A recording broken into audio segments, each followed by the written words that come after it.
Hello बच्चों, let's see the question. The given question is, which of the following complex can act as an oxidizing as well as reducing agent? तो ये चार options हमारे पास हैं और हमें इस क्वेश्चन में ये बताना है कि कौन सा ऐसा कंपाउंड है जो हमारा ऑक्सीडाइजिंग और रिड्यूसिंग एजेंट की तरह काम कर सकता है। तो चलिए इसको सॉल्व करते हैं। सॉल्व करने के लिए हम सबसे पहले बात करते हैं ऑप्शन फर्स्ट की, जिसमें हमारा टाइटेनियम जो है वो सेंट्रल एटम है, सेंट्रल मेटल है। तो टाइटेनियम की बात करते हैं। टाइटेनियम का ऑक्सीडेशन स्टेट यहाँ पर होगा 0, क्योंकि CO न्यूट्रल लिगेंड है। तो इसका हम निकालेंगे EAN।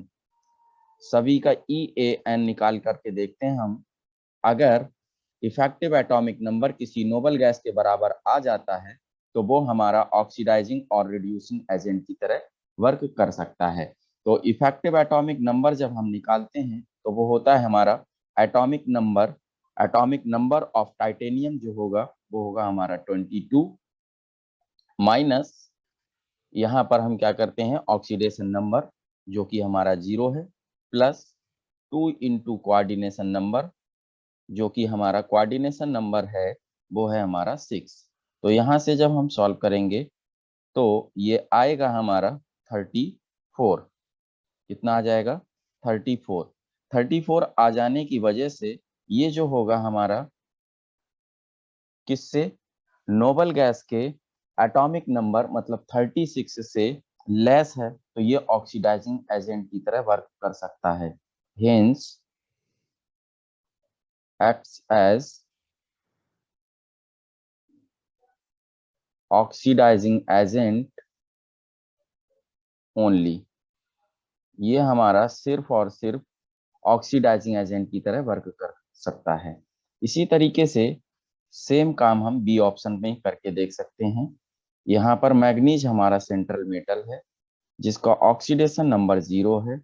अगर हम इसके EAN की बात करते हैं तो EAN इफेक्टिव एटॉमिक नंबर हमें मिलेगा कुछ इस तरीके से। मैग्नीज का एटॉमिक नंबर हो गया 25 minus oxidation number of manganese 0 plus 2 into coordination number है 5, तो 2 इंटू 5 ये आ जाएगा आपका। सॉल्व करने पर आप देखेंगे कि इसकी वैल्यू आएगी 35। तो ये आ गया आपका 35।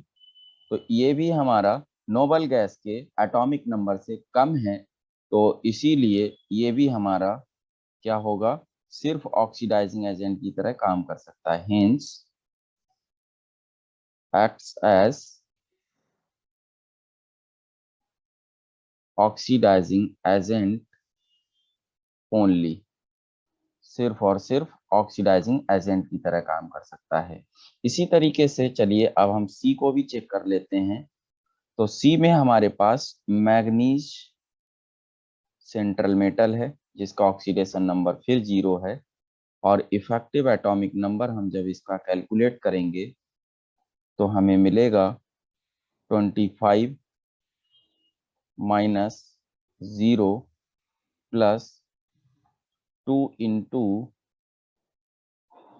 6 इज द कोऑर्डिनेशन नंबर। जब हम यहाँ से इसको सॉल्व करेंगे तो ये मिलेगा हमको 37। कितना मिल जाएगा? 37। अब ये हमारा नोबल गैस के एटॉमिक नंबर मतलब 36 उससे ज्यादा है, तो ये हमारा एक्ट करेगा रिड्यूसिंग एजेंट की तरह सिर्फ और सिर्फ। Hence acts as reducing agent only. ये हमारा सिर्फ और सिर्फ रिड्यूसिंग एजेंट की तरह वर्क कर सकता है। तो बच्चों यहाँ पर ये हमारा ऑक्सीडाइजिंग एजेंट की तरह वर्क कर रहा है, ये ऑक्सीडाइजिंग एजेंट की तरह वर्क कर रहा है, और ये सिर्फ रिड्यूसिंग एजेंट की तरह वर्क कर रहा है। और क्वेश्चन में हमसे पूछा गया है कि कौन सा ऐसा है जो oxidizing as well as reducing agent की तरह वर्क कर सकता है। तो कोई भी ऐसा नहीं है, इसीलिए इस क्वेश्चन का ऑप्शन जाएगा D option, none of these. I hope you understand it well. All the best.